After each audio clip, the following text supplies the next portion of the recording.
Good afternoon and welcome to Relax in the Word TV.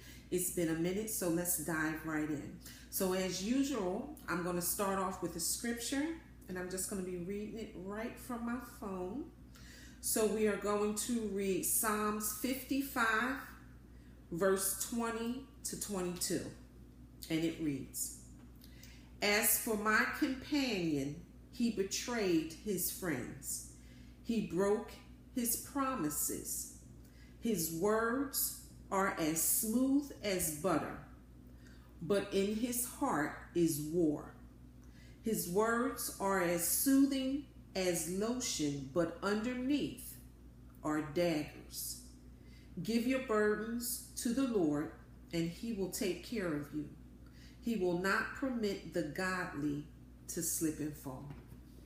So today, I want to go further into a topic or a technique that the narcissists use to basically pull you back into the relationship, and it's the technique of hoovering. So I have a few notes here. So what I just want to do is I want to kind of give you an example of these hoovering techniques, so when you hear or see them, you know exactly what it is. So the first one I want to go over is when the narcissist acts as if the relationship has never ended.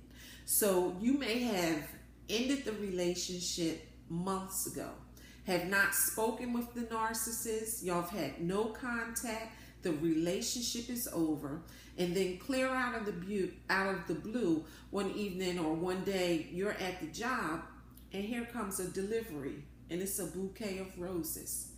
Thinking of you. Signed, the narcissist.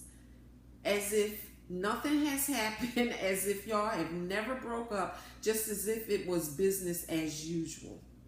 That's one of the techniques that the narcissist will use. Well, why would the narcissist do that? What happens if anyone sends you a gift? You contact the individual and you thank them. That's what the narcissist is setting you up for. What they're trying to do is to get you back in contact with them. So you have to call, thank you, and then what the narcissist is going to do is to further pull you and hoover you, suck you back into a relationship with them. The second one is the mistaken contact. So with this, you may have not heard from the narcissist. It could have been days, weeks, months, and all of a sudden, out of the blue, you may receive a text message that has nothing to do with you. It's obvious this text message was meant for someone else, and then a follow-up text message will come. Oops, didn't mean to send that to you. Oh, I'm so sorry.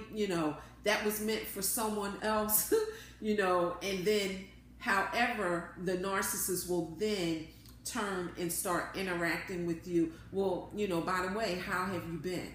So that's just another way for the narcissist to suck you back into contact or conversation with them, the mistaken contact. Another way that they'll do the mistaken contact is you'll get either a call or a message from them. Were you trying to get in touch with me?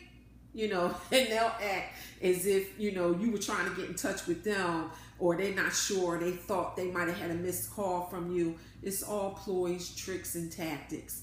It's a hoovering technique. The next one is the crises. So what'll happen is you'll receive a call from the narcissist and they'll tell you it could be about their children. Generally, it'll be about someone, that you know about and was cool with, but you can't really contact that individual. So it'll be, they got diagnosed with a sickness. They were in an accident, something tragic that took place. The narcissist may even resort to tears to pull on your heartstrings in hopes that you may say, well, what can I do?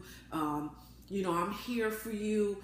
They'll use whatever they can to try and pull on your heartstrings to get you to go back into conversation or into a relationship with them. And the thing about the crises, it could be real or it could just be completely made up. The narcissist does not play fair, so they have no problem on lying on somebody in order to utilize this particular technique.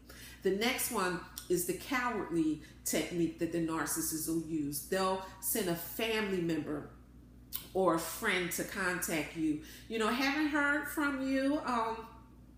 The family is missing you. We didn't see you at the last cookout. You know, they'll send somebody else as a buffer because what they're trying to do is test the waters. They don't want to just come directly to you and you completely shut them down, because then their ego takes a hit. So they'll send somebody else in to test the waters. So that's the cowardly technique of hoovering. Then you have the reminiscent technique. So this is where the narcissist will send out of the blue. You'll get a text message of a picture y'all took when y'all had a real nice evening out for dinner or a show or even a vacation y'all took, you know. So they'll send a picture, you know, came across this in my phone, you know, made me remember that night we had an awesome time, this, that, and the other. Or the narcissist will send a picture of something random and tell you, you know, I came across this and it reminded me of you. Just another technique, another tactic, another trick to lure you back into conversation and to